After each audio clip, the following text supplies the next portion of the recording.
નમસ્કાર, હું તો બોલીશમાં હું રોનક પટેલ આપનું સ્વાગત કરું છું. હું તો બોલીશમાં જે સતત 1725મો એપિસોડ અને 1725મા એપિસોડના 3 મુદ્દા છે. પહેલો મુદ્દો છે સુશાસનનો યુગ ક્યારે. જી હા, આજે સુશાસન દિવસ છે, તેની આપણે ઉજવણી કરી રહ્યા છીએ, પણ એક દિવસ જ કેમ? આખો યુગ સુશાસનનો કેમ ન હોય? મારો ખેડૂત કેમ લાઈનમાં ઊભો રહે ખાતર માટે? મારો ખેડૂત સરકારી યોજનાઓનો લાભ લેવા કેમ વલખા મારે? મારા પ્રદેશમાં ભ્રષ્ટાચાર કેમ હોય? આ બધાનો અંત ક્યારે આવશે અને સુશાસનનો યુગ ક્યારે શરૂ થશે, તે મુદ્દે બોલવું છે. બીજો મુદ્દો છે વસાવા છોડશે ભાજપ. જી હા, ક્વેશ્ચન માર્ક છે. ભાજપના જ એક નેતાએ આજે પદ છોડ્યું છે, મહત્વના પદ ઉપરથી રાજીનામું આપ્યું છે. તો બીજા નેતા મનસુખ વસાવા, બીજેપીના સાંસદ છે, 6 વાર ચૂંટણી જીત્યા છે, તેમને ચીમકી આપી છે બીજેપી છોડવાની. કારણ શું છે એ જાણવું છે. અને ત્રીજો મુદ્દો છે અમદાવાદમાં કાર્નિવલની મોજ. આજે ક્રિસમસ છે. આપ તમામને ક્રિસમસની ખૂબ ખૂબ શુભેચ્છા. અને ક્રિસમસના આજના દિવસથી, સુશાસનના આજના દિવસથી અમદાવાદની અંદર કાંકરિયા કાર્નિવલ થાય છે. થોડીક વાર પહેલાંની શરૂઆત થઈ છે, એ માણવો છે.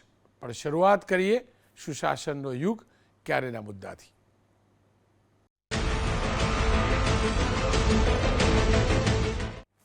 25 ડિસેમ્બર દેશના પૂર્વ પ્રધાનમંત્રી અને ભારત રત્ન એવા અટલ બિહારી વાજપેયીજીનો જન્મદિવસ.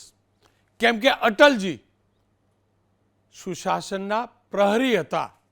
કદાચ એ જ કારણ છે આજનો દિવસ આપણા દેશમાં સુશાસન તરીકે ઉજવાય છે, મનાવાય છે. સુશાસન હોવું જોઈએ, સુશાસનમાં સ્થાપિત કરવા પ્રયાસ કરવા જોઈએ, અને એવા પ્રયાસ અટલજી છેલ્લા શ્વાસ સુધી કરતા રહ્યા, તેમાં કોઈ બેમત નથી. પણ આપણી વચ્ચે ભલે અટલજી ન હોય, એમનો સુશાસનનો વિચાર અને સંકલ્પ હંમેશ જીવંત રહેશે. કારણ કે સુશાસન માનવતા લાવે છે. સુશાસન માનવીના જીવનને આસાન બનાવે છે. સુશાસન અમીર ગરીબ વચ્ચેનો ભેદ મિટાવે છે. સુશાસન તમામને એક સમાન હક અપાવે છે, અપાવેલા હકનું પાલન કરાવે છે, અનુભૂતિ પણ કરાવે છે. પણ સવાલ એ છે કે શું ખરેખર એ સુશાસનને આપણે આઝાદીના આટલા વર્ષો બાદ પણ સ્થાપિત કરી ચૂક્યા છીએ? હું દેશની વાત નથી કરતો, હું માત્ર મારા પ્રદેશ, આપણા ગુજરાતની વાત કરું છું. જ્યારે મારા ગુજરાતની અંદર કુપોષણનું પ્રમાણ વિશેષ હોય, આજે પણ મારા ગુજરાતની અંદર દીકરા દીકરી વચ્ચે ભેદ થતો હોય, આજે પણ ગુજરાતની સડકો પર નીકળવું સુરક્ષિત ન હોય, આજે પણ સરકારી સબસિડીવાળું ખાતર લેવા મારા ખેડૂતે લાઇનમાં ઊભા રહેવું પડતું હોય, એને મજબૂર કરાતો હોય અન્ય પ્રોડક્ટ લેવા માટે. અનેક સરકારી યોજનાઓ આવી, એ યોજનાઓનો લાભ લેવા માટે પ્રત્યક્ષ કે પરોક્ષ રીતે રૂપિયા આપવા પડતા હોય અથવા હેરાન થવું પડતું હોય. આજે પણ મારા ગામનો વ્યક્તિ વિકાસથી વંચિત હોય, આજે પણ મારો એ આદિવાસી ભાઈ, આદિવાસી બહેન મેઇન સ્ટ્રીમ સાથે જોડાયેલી ન હોય, તો પછી આપણને કયો અધિકાર સુશાસન દિવસ મનાવવાનો? સુશાસન દિવસ મનાવીએ કે ન મનાવીએ, સુશાસન સ્થાપિત થાય એવો આપણે તમામ મળીને પ્રયાસ કેમ ન કરીએ? નાગરિક તરીકે આપણે આપણો નાગરિક ધર્મ કેમ ન અપનાવીએ? આપણને પણ રેલવેમાં રિઝર્વેશન વગર સારી સીટ લેવા થોડા ઘણા રૂપિયા આપવાની ઈચ્છા થાય છે. આપણે નાગરિક ધર્મ ભૂલીએ છીએ. આપણે પણ આપણા સંતાનોને ડોનેશન આપીને એડમિશન અપાવીએ છીએ. આપણે પણ એ સુશાસનને કુશાસનમાં ફેરવવામાં ભાગીદાર બનીએ છીએ. અને આવું નથી કહેતો, ખુદ આપણા પ્રદેશના મુખ્યમંત્રી ભૂપેન્દ્રભાઈ પટેલે જાહેરમાં કહ્યું છે કે સુશાસન દિવસની અનુભૂતિ 365 દિવસ થવી જોઈએ. ઉજવણી ભલે એક દિવસ થતી હોય, પણ અનુભૂતિ રોજ થવી જોઈએ. આવો સાંભળી લઈએ મુખ્યમંત્રીશ્રીએ શું કહ્યું છે. એક જ દિવસે આપણે સુશાસન યાદ આવે, એક એક જ દિવસ સુશાસન કરવાનો હોય એવું નથી ને. મોટેથી બોલો તો ખબર પડે ને. પણ નાનો માણસ છે, એને એન્જોયમેન્ટ માટેનું શું, એને એન્જોયમેન્ટ માટેનું શું? તો એની અંદરથી આ નાના માણસ માટે આ કાંકરિયા કાર્નિવલ સાહેબે એ દિવસે શરૂ કર્યો. આજે જુઓ તમે, ત્યાં 10-10, 12-12 લાખ લોકો આવે છે. નાના માણસો માટે ખૂબ મોટી વાત છે. ક્યાં જાય, ક્યાં પૈસા ખર્ચે, કેટલા પૈસા ખર્ચે, એમના છોકરાઓનું શું, આ બધા માટે આ કેટલું મોટું સુશાસન. એટલે તમને દરેક પળે પ્રજાજનોનું હિત. અમે પણ ત્યાં જતા હોઈએ, ધારો કે સાહેબ જોડે જઈએ મળવા માટે, તો તમને એમ લાગે કે સાહેબ શું, આમ તમે કંઈ કેમ છો, મજામાં છો, વાત જ ના હોય. કયું કયું કામ થયું છે, ક્યાં ક્યાં અટક્યું છે, શું કરી શકાય, એની સીધી જ વાત હોય. કેમ કે આજથી ક્રિસમસ કાંકરિયા કાર્નિવલ પણ શરૂ થાય છે, એટલે એના પરિપ્રેક્ષમાં મુખ્યમંત્રીશ્રીએ કહ્યું, પણ હાર્દ ચોક્કસ છે, સુશાસનની અનુભૂતિ ગરીબને પણ થવી જોઈએ.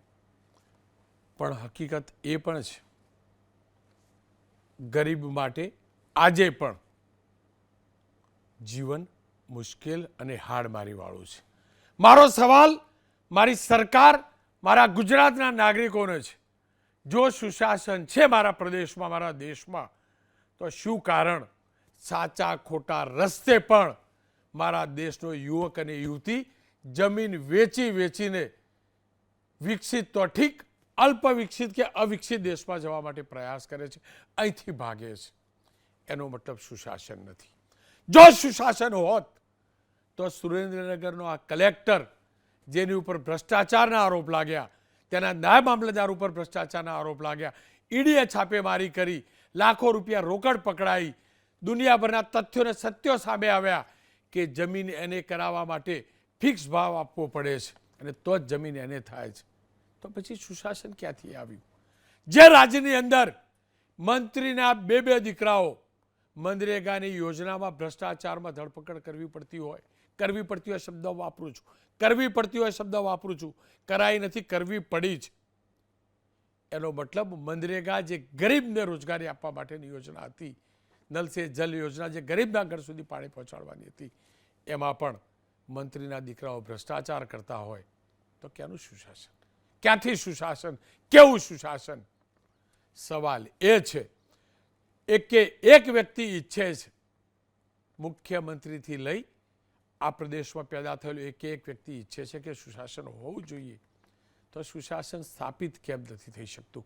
બસ આ જ મુદ્દે ચર્ચા કરવા માટે ડૉક્ટર સીજે ચાવડા ધારાસભ્ય છે વિજાપુરથી, ડૉક્ટર કિરીટભાઈ પટેલ ધારાસભ્ય પાટણથી, પ્રદીપભાઈ શાહ રિટાયર્ડ આઈએએસ અધિકારી છે. ચાવડા સાહેબ, આપનાથી જ વાતની શરૂઆત કરીશ. શું કારણ આજે પણ સુશાસનનો અહેસાસ નથી થતો અને ભ્રષ્ટ શાસન હોય એ પ્રકારની અનુભૂતિ મજબૂરીથી પણ થાય છે? આજે જે મુદ્દો આપે ઉઠાવ્યો છે એ સુશાસનનો દિવસ છે. આજે 25મી ડિસેમ્બર 101મી જન્મજયંતિ ભારત રત્ન પૂર્વ પ્રધાનમંત્રી સ્વર્ગસ્થ અટલ બિહારી વાજપેયીની છે. માન્ય નરેન્દ્રભાઈ મોદીના પ્રેરણાથી આ દિવસને સુશાસન દિવસ તરીકે સમગ્ર દેશમાં ઉજવવામાં આવે છે. આજે ગુજરાતમાં પણ આપણા મુખ્યમંત્રી શ્રી દ્વારા સુશાસન દિવસ તરીકે ઉજવણી કરવામાં આવી. આપે જે મુદ્દો ઉઠાવ્યો છે ખૂબ વ્યાજબી તમને લાગે છે, પરંતુ આ મુદ્દાની સાથે સાથે સુશાસન દિવસમાં અને સુશાસન માટે જેટલી સત્તા અને શાસકો મહેનત કરે, એને લગતા કાયદાઓ બનાવે, એને લગતા સરળતાના નિયમો બનાવે, એને લગતી કાર્ય પદ્ધતિઓ મૂકે, અને જમાનો જેમ બદલાય છે, ઇન્ફોસિટીનો જમાનો આવ્યો છે, હવે આર્ટિફિશિયલ ઇન્ટેલિજન્સનો જમાનો આવી રહ્યો છે, તો પ્રજાને ટેકનોલોજી દ્વારા વહેલામાં વહેલી તકે પોતાના પ્રશ્નોનું નિરાકરણ કેમ થાય એ સંદર્ભે સરકાર કામ કરતી હોય, પણ સરકારની સાથે સાથે આપે કહ્યું એમ પ્રજા અને સરકારને જોડતી મધ્યસ્થી જે છે અધિકારી, બ્યુરોક્રેસી, આ બધાએ પણ સુશાસન માટે પોતપોતાની રીતે સુશાસનના નિયમો પ્રમાણે ચાલવું જોઈએ. એમાં ક્યાંક ને ક્યાંક ઉણપ ઊભી થાય, ક્યાંક બ્યુરોક્રેટ ભ્રષ્ટાચારી હોય, ક્યાંક પ્રજાને તમે કહ્યું એમ વહેલું કામ કરાવવાની ગેલસા હોય, અથવા તો વહેલું રિઝર્વેશન લઈને ડબ્બામાં બેસવાની ગેલસા હોય. આના કારણે અને ક્યાંક શાસકો આંખ મીચામણા કરતા હોય, તો જ તેઓ જ ક્યાંક 1-2% સુશાસન પદ્ધતિમાં ઉણપ આવતી હોય છે, એમ ચોક્કસપણે માનું છું. સુશાસન લાવવા માટે ડેમોક્રેસીનો નિયમ જ એ છે કે for the people, of the people and by the people. લોકો માટે, લોકોનું રાજ અને લોકો દ્વારા ચાલતું રાજ. આ શાસન પદ્ધતિ તો આ પ્રમાણે છે, પણ એ શાસન પદ્ધતિ સુશાસન હોય અને દરેક સરકારી યોજનાઓનો અને દરેક એક રૂપિયાનો પ્રજાભિમુખ વહીવટથી પ્રજાને માટે વહીવટ ચાલે અને સરળતાથી પ્રજા એનો લાભ ઉઠાવે, એનો લાભ મળે, એનો ફાયદો મળે અને પોતાની પ્રગતિ કરે અને અદના આદમી સુધી, છેવાડાના આદમી સુધી સરકારી યોજનાનો લાભ પહોંચે અને કોઈ પણ સંવર્ગ, કોઈ પણ ધર્મ, જાતિ, રાજ, પ્રાંત, જિલ્લો કે જ્ઞાતિ જાતિના ભેદભાવ વગર, સ્ત્રી પુરુષના ભેદભાવ વગર, બાળક કે વડીલના ભેદભાવ વગર દરેકને સરકારી યોજનાઓનો, સુશાસનનો લાભ મળે એ જોવાનું આપનું કામ છે. અને એ ધીમે ધીમે આઝાદીના આટલા વર્ષો પછી આખી ગાડી, ટ્રેન પાટા ઉપર ચડી છે. એમાં ક્યાંક ને ક્યાંક આંચકા આવે તો એ આંચકા દૂર કરવાનું કામ પણ આપ જેવા જાગૃત ટીવી ચેનલો અને જે લોકો મીડિયા સાથે સંકળાયેલા છે, ચાહે પ્રિન્ટ મીડિયા હોય કે ચાહે ટેલિપ્રિન્ટ મીડિયા હોય, આ લોકો દ્વારા આવી જે જાગૃતિ લાવવામાં આવી, એના કારણે મને 100% છે કે ધીમે ધીમે આ ગાડી, ટ્રેન ફાસ્ટ ચાલતી થશે અને આગામી દિવસોમાં પ્રજાને સુશાસનના દિવસો 100% જોવા મળશે. આજે ક્યાંક ખામી ઊભી થતી હોય છે, એ પણ ઉણપો દૂર થશે અને લોકોને એવી પ્રતીતિ થશે, ચાહે એક બાળક હોય તો એને શિક્ષણ કે આરોગ્યની ચિંતા હોય, ચાહે ખેડૂત હોય તો એને વીજળી પૂરી પાડવાની ચિંતા હોય કે એને ટેકાના ભાવ આપવાની ચિંતા હોય, ચાહે અતિવૃષ્ટિ કે અનાવૃષ્ટિ કે કુદરતી હોનારત આવે તો લોકોને જે મુશ્કેલીઓ ઊભી થઈ એમાંથી બહાર નીકળવા માટે સરકાર જે પ્રયત્નો કરે એની અનુભૂતિ થાય. આવા સુશાસન કરવા માટેના જે સરકારના પ્રયત્નો છે એ સાચા અર્થમાં એક પણ રોકટોક વગર પ્રજા સુધી પહોંચે, એનું નામ સુશાસન છે. અને સરકાર એ રસ્તા ઉપર આજે કામ કરી રહી છે. મેં કહ્યું એમ 6,40,00,000ની વસ્તી છે, અને 12 લાખ જેટલા બ્યુરોક્રેટ્સ, કારકુનથી માંડીને ચીફ સેક્રેટરી સુધી લોકો કામ કરે છે. એમાં ક્યાંક ને ક્યાંક પશ્ચિમી વાયરા વાયા હોય અને ભ્રષ્ટાચાર કરીને ઝડપી સુખી બનવું હોય તો આ બની શકે. ચાવડા સાહેબ, આપે કહ્યું ને કે ગાડી પાટે ચડી છે. પાટે ચડી હોત તો તકલીફ નહોતી, પણ ગાડી ડિરેલ થઈ છે. ગરીબ માટે અદ્ભુત યોજના સરકાર લઈ આવી મનરેગાની, ગરીબના ઘેર પાણી પહોંચાડવાની, નલ સે જલ. શું થયું, કેટલો ભ્રષ્ટાચાર થયો, ચાવડા સાહેબ આપ જાણો છો. શાસક પક્ષના નેતાઓએ શું કર્યું આપ જાણો છો. અધિકારીઓની શું ભૂમિકા હોય આપ જાણો છો. તો પછી એ ગાડી કોઈ રોનક પટેલે, આવા લાખ રોનક પટેલ પેદા થાય તો ક્યાંથી ઉપર ચડાવી શકવાના, આપ એ પણ જાણો છો. દરેક વ્યક્તિને સારું શાસન જોઈએ છે, પણ સારા થવું નથી. એ હકીકત છે કે ભૌતિક સુવિધાઓ વધી છે, આ માનવું જ પડશે. બુનિયાદી સુવિધાઓની આજે પણ તકલીફ છે. પાણી નથી મળતું પ્રોપર, હવા પ્રદૂષિત છે, આ બધું છે. આ સુશાસનની હોવું જોઈએ, એનાથી આડઅસર છે. પણ તમામની વચ્ચે જે ઓથોરિટી છે, જે પોલિસી મેકર છે, જે પોલિસીને આગળ વધારવાવાળા છે, એક્ઝિક્યુટ કરવાવાળા છે, એ જ ભ્રષ્ટ છે, આપ પણ જાણો છો. અને એમાં કોઈ સુધારો નથી. ચાવડા સાહેબ, આપ જે વ્યવસાય સાથે જોડાયેલા છો, કેટલો ભ્રષ્ટાચાર છે, કઈ રીતનો ભ્રષ્ટાચાર છે. શિષ્ટાચાર ભ્રષ્ટાચાર ગણતા હતા ત્યાં સુધી બરાબર ચાવડા સાહેબ લૂંટ છે. તો પછી ક્યાંથી કલ્પના પણ કેવી રીતે કરી શકાય સુશાસનની. આપે કહ્યું ને કે જલ્દી કામ કરાવવા, કામ લેટ કરવાના રૂપિયા લેવામાં આવે છે. આ પણ તો હકીકત છે ને. કઈ પણ હવે જેમ સમય બદલાય છે અને આજે આર્ટિફિશિયલ ઇન્ટેલિજન્સનો જમાનો આવી રહ્યો છે, ટેકનોલોજી વિકસી રહી છે. સીએમ સીધા અરજદાર સાથે, રાજ્યના મુખ્યમંત્રી સીધા અરજદાર સાથે વાત કરે છે. એટલે ઘણી બધી ટેકનોલોજીનો ઉપયોગ કરીને હવે આગામી દિવસોમાં જે ઉણપો છે એ દૂર કરવામાં આવશે અને શાસન પદ્ધતિનો સાચો લાભ ગરીબના ઘર સુધી પહોંચે એ ચોક્કસપણે હું માનું છું કે આગામી દિવસોમાં હવે ભ્રષ્ટાચાર કરવો છે તો નહીં કરી શકે. અને 1-2% લોકો, બધા જ કલેક્ટરો ભ્રષ્ટાચારી છે એવું નથી, બધા જ બ્યુરોક્રેટ ભ્રષ્ટાચારી છે એવું નથી, પણ જે લોકો ભ્રષ્ટાચારને ભૌતિક સુવિધાઓ તાત્કાલિક પ્રાપ્ત કરવા માટે કરતા હોય છે એવા લોકોની પણ એવા આર્ટિફિશિયલ ઇન્ટેલિજન્સના જમાનામાં હવે એ કરતાં ખૂબ ડર લાગશે અને ખૂબ કરતા હશે તો તાત્કાલિક પકડાશે, ધરપકડો થશે, કાયદાનું કામ કરશે, કાયદાનો ડર ઊભો થશે અને હવે આખો જમાનો પલટાઈ રહ્યો છે રોનકભાઈ. એટલે અત્યાર સુધી જે સરકારે આ ગુજરાતમાં ભૂપેન્દ્રભાઈની સરકારે મક્કમતાથી જે કામ લીધું છે અને સુશાસનથી હેપીનેસ ઇન્ડેક્સ તમામ પ્રજાનો વધ્યો છે, ચાહે ખેડૂત હોય, ખેતમજૂર હોય, પશુપાલક હોય, માલધારી હોય, ગ્રામીણ કારીગર હોય, મહિલા હોય, બાળક હોય, વિધવા હોય કે તકતા હોય, આ તમામનો જે હેપીનેસ ઇન્ડેક્સ છે એ આ સુશાસન પદ્ધતિના લીધે ધીમે ધીમે વધતો જઈ રહ્યો છે. અને આગામી દિવસોમાં જે સરકારને જાણ થશે અથવા જે ઉણપો જણાશે એમાં કડક હાથે કામ લઈને સુશાસનમાં પણ કેટલીક કડકાઈ જરૂરી હોય છે. કડક હાથે કામ લઈને ચોક્કસ 100% સુશાસન રાજ્યમાં ચાલે એ માટે ભૂપેન્દ્રભાઈ અને નાયબ મુખ્યમંત્રી હર્ષભાઈ સંઘવી દ્વારા અને સરકાર દ્વારા પ્રયત્નો થઈ રહ્યા છે. જે અધિકારીઓ આવી ઉણપો સર્જે છે અથવા તો બ્રેક લગાવે છે આ શાસન પદ્ધતિને, એવા લોકો સામે કડક હાથે પગલાં પણ લેવામાં આવશે અને પ્રજા સુધી સરકારની તમામ નીતિઓનો એક લાભ એના સુધી પહોંચે, આમ આદમી સુધી પહોંચે, ગરીબના ઘર સુધી પહોંચે અને એમાં કોઈ વિઘ્ન ઊભા થશે એને દૂર કરવા માટેના પ્રયત્નો સરકાર દ્વારા થાય છે અને થતા રહેશે અને 100% કરશે. ચાવડા સાહેબ, આપનો ખૂબ ખૂબ આભાર. પણ એક કહી દઉં, આપે કહ્યું હેપીનેસ ઇન્ડેક્સ, મારા ગુજરાતની 50% નાગરિકો સસ્તા અનાજની દુકાન ઉપર લાઈન લગાડે છે. હું ક્યારેય ન માની શકું કે ખુશી ખુશી ત્યાં ઊભા રહેતા હશે. સરકાર સબસિડીથી આપે છે, સસ્તું અનાજ આપતી હશે, પણ એ લેવામાં કોઈને ખુશી થતી નથી. અને મારા પ્રદેશમાં જો 50% કરતાં વધુ લોકોએ સરકારી અનાજથી પેટ ભરવું પડતું હોય, સસ્તા અનાજથી, અને આટલા વર્ષો બાદ પણ, તો પછી હેપીનેસ ન હોઈ શકે. મારી સાથે શાહ સાહેબ જોડાયા. સર, આપ તો પ્રશાસનમાં રહી ચૂક્યા છો. ઉણપ ક્યાં છે કે આપણે સુશાસન પ્રસ્થાપિત નથી કરી શક્યા? ઉણપની વાત કરીએ તો આપણામાં જ છે. કોઈ પણ શાસક હોય, કોઈ પણ પક્ષ હોય, કોઈ પણ સિસ્ટમ હોય, એમાં સમાજમાંથી જ લોકો આવે છે.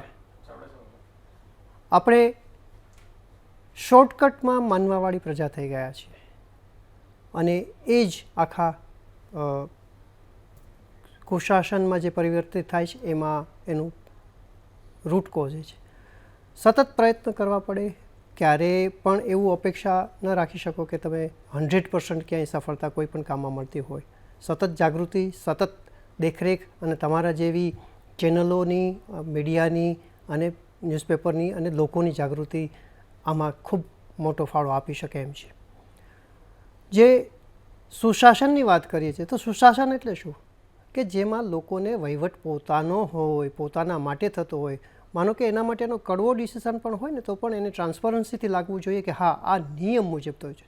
કાયદાનું શાસન આવે, ટ્રાન્સપરન્સી આવે અને લોકોના પ્રત્યે સંવેદના રાખીને જ્યારે કામ થાય ત્યારે સુશાસનની શરૂઆત થાય છે. અને આ જેમ મુખ્યમંત્રી સાહેબે કહ્યું એમ આ સતત ચાલતી પ્રક્રિયા થાય છે. એક દિવસની પ્રક્રિયા નથી, સતત જાગતા રહેવાની વાત છે. જેમ આપણે ઘરમાં રોજ સફાઈ કરવી પડે એમ આ પણ સફાઈ કરવી જ પડે. કેટલીક ખામીઓ નહીં હોય એવી નહીં બને, કેટલીક નાની મોટી ખામીઓ રહેવાની છે અને એને સુધારવા માટે સરકાર અને બધાએ આપણે સાથે મળીને કામ કરવું પડે. પણ સાથે સાથે મારે આજે એક બાબત પણ પરત્વે પણ ધ્યાન દોરવું છે. દાખલા તરીકે સુશાસનનો અર્થ માત્ર સરકારી કચેરીના વહીવટની વાત નથી. આપણા રોડમાં આપણે કઈ રીતે વાહન ચલાવીએ છીએ, આપણે રેડ સિગ્નલમાં રોંગ સાઈડમાં કેમ જઈએ છીએ, આપણે કચરો બહાર શું કામ ફેંકીએ છીએ, આપણે સેગ્રિગેશન કરીને શું કામ નથી કરતા. સુશાસનના, સ્વચ્છતાના અને એર પોલ્યુશનના દાખલા તરીકે અત્યારના જે દિલ્હીના પ્રશ્નો થયા છે તો એમાં મોટાભાગનું કારણ તો આપણે લોકોએ જ ઊભા કરેલા છે. આપણે ક્યાંય અમુક વસ્તુ પાડવી નથી. સુશાસનમાં પ્રજા અને સરકાર બંને સાથે મળીને કરે તો જ સુશાસન થાય, તો જ રામરાજ્ય આવે. જે ગાંધીજીએ આપણને કહ્યું હતું કે રામરાજ્ય લાવવાનું છે. રામરાજ્યનો અર્થ શું?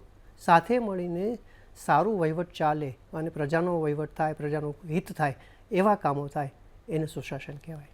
સર, જો સુશાસનમાં છેલ્લે શબ્દ શાસન આવે છે. શાસન ચલાવનારા શાસકો છે, નેતાઓ અને અધિકારીઓ છે.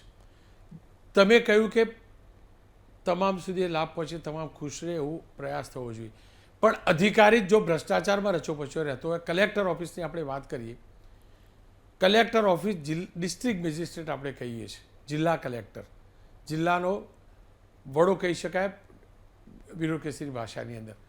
ત્યાંથી જ જો ભ્રષ્ટાચાર શરૂ થતો હોય, ત્યાં જ કોઈ દાખલો લેવા માટે રૂપિયા આપવા પડતા હોય, ત્યાં જ જમીન એને કરાવવા માટે રૂપિયા આપવા પડતા હોય, ત્યાં જ જેન્યુન કામ કરવા માટે રૂપિયા આપવા પડતા હોય, અને કલેક્ટરે જ જો આખી સિસ્ટમ આવી સેટ કરેલી હોય, અધિકારીઓ આ સિસ્ટમ સેટ કરેલી હોય, તો પછી અધિકારીઓ નાગરિકોના હિતનું, નાગરિકોના હકની યોજનાઓનું ક્યારે વિચારતા હશે? કેન્સર થાય એનું ઓપરેશન કરવું જ પડે, અને એના માટે સરકારે જે કંઈ પગલાં લેવા પડે એ લેવા જ પડે, અને એ લે છે. અને કદાચ ક્યાંક આપણને એમ લાગે કે આ ધીમું છે, ફાસ્ટ થવું જોઈએ, સુધારાનો અવકાશ બધે જ હોય છે. પરંતુ જે કેન્સર થયું છે એ માત્ર એક જગ્યાએ નથી, અનેક જગ્યાએ છે, અને એનું ટ્રીટમેન્ટ થવી જ જોઈએ. એ હું આપની વાત સાથે સહમત છું. આ ચાલી જ ન શકે. પ્રજાનો વહીવટ છે, પ્રજાના માટે કામ કરવાનું થાય છે, તો એ વસ્તુ યાદ રાખીને જ કામ કરવી જોઈએ. એ તમારી વાત સાથે હું સહમત છું. પણ આ કેન્સર ક્યોરેબલ છે ખરું? એવું તો નથી ચોથા સ્ટેજમાં જતું રહ્યું પછી પૂરું થવાનું હોય તો ક્યાંથી ઓપરેશન કરે કોઈ? અચ્છા, ખબર જ હોય, આપ જે કહો છો કેન્સર દેખાતું નથી, પહેલાં ચેક કરાવી એટલે ખબર. અહીંયા તો ખબર જ છે કે આ કેન્સર છે. એટલે જ સારું છે. આપણી લોકશાહી એટલી મજબૂત છે, આપણું શાસનતંત્ર એટલું મજબૂત છે, અને આપણી પ્રજા એટલી મજબૂત છે કે આ રોગ છે એને ક્યોર થશે, અને 100% ક્યોર થશે. અને એમાં આ જે તમારી ચેનલ છે અને બીજા જે કોઈ મીડિયાના મિત્રો છે એ સતત જાગૃત રાખવાનું જે કામ કરી રહ્યા છે, ખરેખર ઉમદા કામ છે, અને એ જ આ દવા છે. મારી સાથે કિરીટભાઈ પટેલ જોડાયા છે. કિરીટભાઈ જુઓ, શાસક એટલે અધિકારી માત્ર નથી, શાસક નેતા પણ છે, અને નેતા પોતાને શું સમજે છે મારે જાજુ કહેવાની જરૂર નથી. સુશાસન નહીં પહોંચવાની અંદર તમારી એટલે કે નેતાઓની બિરાદરીની કેટલી ભૂમિકા? નહીં પહોંચે એની અંદર પહોંચાડવાની ભૂલી જ જાઓ. રોનકભાઈ, સૌથી પહેલાં તો તમારી જે ફિલ્મ રજૂ થઈ એના માટે તમને ખૂબ ખૂબ અભિનંદન. અને હમણાં જ અમારા સાથી પૂર્વ ધારાસભ્ય CJ ચાવડા કહેતા હતા કે હેપીનેસ ઇન્ડેક્સ, રોનકભાઈ 2024નો વર્લ્ડ હેપીનેસ ઇન્ડેક્સ જે પ્રસિદ્ધ થયો એની અંદર દુનિયાના 143માંથી ભારતનો 126મો નંબર છે. એટલે આપણે કેટલા આગળ છીએ એ સારી વાત જાણે છે. મને એવું લાગે છે કે શરૂઆતમાં CJ ચાવડા સાહેબ અમારા વડીલ મિત્ર છે, ભૂલી ગયા. એમને એવું કહ્યું કે તમે સારો મુદ્દો ઉઠાવ્યો છે, પછી એમની ગાડી પાટા ઉપરથી ઉતરી ગઈ. એમને એવું કહ્યું કે અમે ગાડી પાટા ઉપર ચડાવવાનો રોનકભાઈ પ્રયાસ કરીએ છીએ. તો શું ગુજરાતની અંદર છેલ્લા 30 વર્ષથી ભારતીય જનતા પાર્ટીનું શાસન છે, શું હજુ સુધી ગાડી પાટા ઉપર જ ચડી નથી, હજુ નીચે જ ઉતરી જાય છે? એટલે આજે 25મી ડિસેમ્બરે આદરણીય વાજપેયીજીનો જન્મદિવસ છે, અને વાજપેયીજીએ જે રાજધર્મની વાત કરી હતી અને એમના નામ પર આજે સુશાસન દિવસ એ ઉજવાય છે રોનકભાઈ.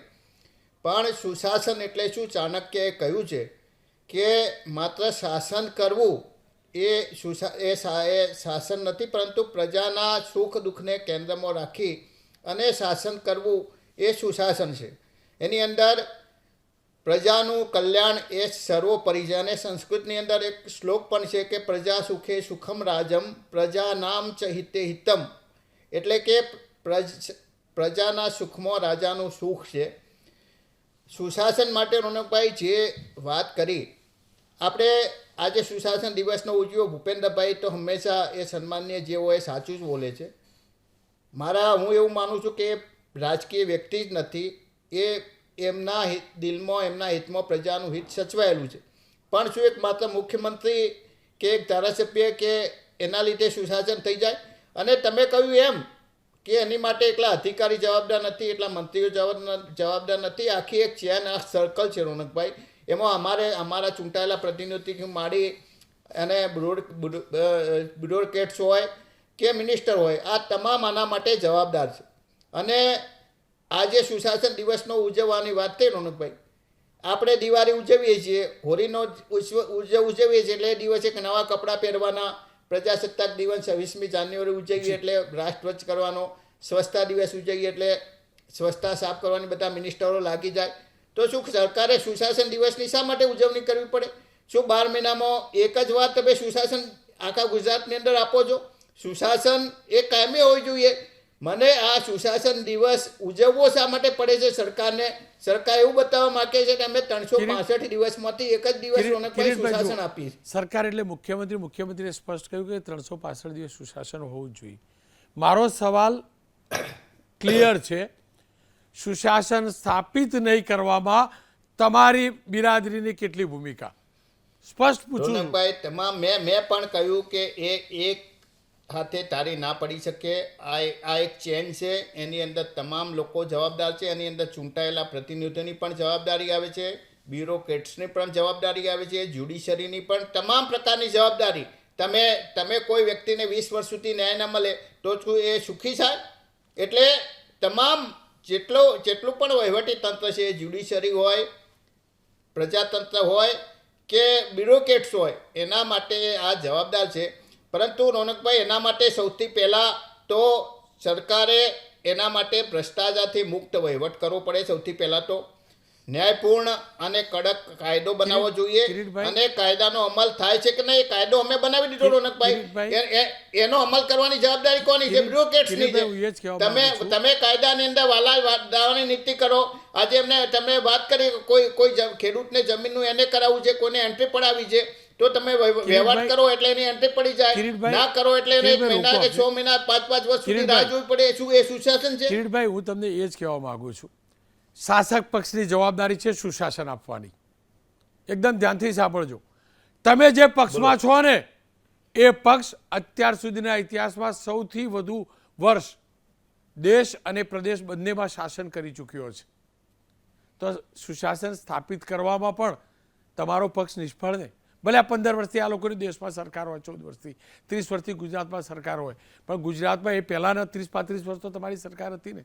મારા દેશમાં 95-98 સુધી તો તમારી સરકાર રહી છે ને, એના પછી પણ તો 14 વર્ષ રહી છે ને સરકાર. કેમ ના આપી શકી શાસન? રોનકભાઈ, આજથી 30 વર્ષ પહેલા ગુજરાતની અંદરનું શાસન જુઓ કે દેશનું શાસન જુઓ, હાલ જે પ્રમાણેનો ભ્રષ્ટાચાર ચાલી રહ્યો છે, હાલ જે પ્રમાણેની વાલાની નીતિ ચાલી રહી છે, હાલ જે પ્રમાણે લોકો ત્રાહિમામ છે, મોંઘવારીથી, નાના વેપારીઓ ત્રાહિમામ છે, જુદા જુદા ટેક્સથી. આટલા કોઈ ટેક્સ નહોતા રોનકભાઈ. એ વખતે કોંગ્રેસના શાસનમાં 300 રૂપિયા બાટલો મળતો હતો, 25, 10, 15 રૂપિયે એ પેટ્રોલ મળતું હતું, 2000 રૂપિયા સોનું હતું. અને આજે સોનું 1.5 લાખ રૂપિયા પહોંચ્યું, 2.5 લાખ રૂપિયા પહોંચી. આ નાના માણસો સુશાસનની વાત કરવાની વાત કરી છે. હકીકત છે ને, હાડમારી આજે પણ છે. ખેર, સમય આટલી બધી નહોતી રોનકભાઈ, આટલી બધી હાડમારી નહોતી. પ્રજાની આવક ઓછી હતી, રાજ્ય સરકારના ટેક્સના સ્ત્રોત ઓછા હતા, અને છતાં પણ પ્રજા સુખી હતી. આજે તો ટેક્સ જીએસટી થી માંડી અને કરોડો રૂપિયાનો ટેક્સ સરકાર ઉઘરાવે છે, છતાં પણ સુશાસન આપી શકતી નથી. સમયનો અભાવ છે. ફરી એક વાર કહીશ, અટલજીનો એ પવિત્ર આત્મા અને એમને જ સુશાસનની જબરજસ્ત પહેલ કરેલી, એમાં કોઈ બેમત નથી. પણ સવાલ એ છે, એમના નામથી આપણે આ દિવસ ઉજવીએ તો છીએ, પણ આપણે ત્યાં સુશાસન સ્થાપિત થાય તે માટે આપણે તમામ એમાં આવી ગયા. પ્રમાણિકતાથી પ્રયાસ કરીએ છીએ ખરા, પ્રમાણિકતાથી નાગરિક ધર્મ નિભાવીએ છીએ, પ્રમાણિકતાથી અધિકારી કે કર્મચારી છીએ તો ફરજ નિભાવીએ છીએ, પ્રમાણિકતાથી આપણે નેતા છીએ, મંત્રી છીએ, ધારાસભ્ય છીએ, જનપ્રતિનિધિ છીએ તો એ પ્રયાસ કરીએ છીએ. બસ તમામને હાથ જોડીને વિનંતી છે, આપણે તમામ સુશાસન ઈચ્છીએ છીએ, તો આપણે આપણી એ માટેની ભૂમિકા કેમ નથી ભજવતા? એકવાર અરીસા આગળ ઊભા રહી વિચારજો.